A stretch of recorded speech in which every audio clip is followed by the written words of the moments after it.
Hei, olen Karl, 25 vuotta vanha.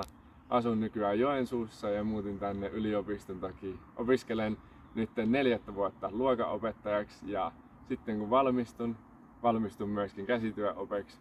Olen tykännyt jo pitkään kaikenlaista käsitöistä, tykkään nikkaroida vapaa-ajalla ja sitten se myös johti minut valitsemaan käsityön sivuaineen.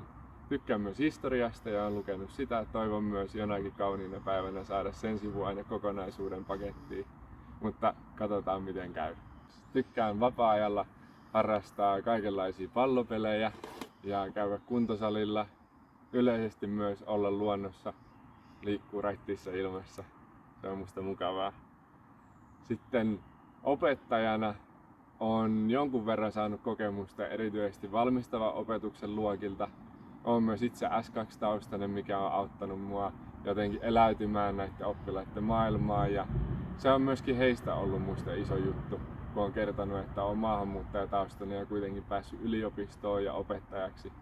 Ja se on avannut semmoisia portteja, mitä ei välttämättä muilla olisi.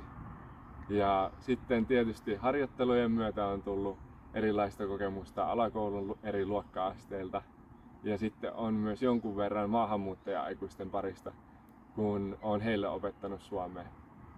Ja opettajana minä olen kokenut, että kaikista tärkeintä on luoda sellainen avoin ja lämmin oppimisympäristö mun oppilaille. Se on auttanut käsittelee aika syvällisiäkin aiheita heidän kanssa.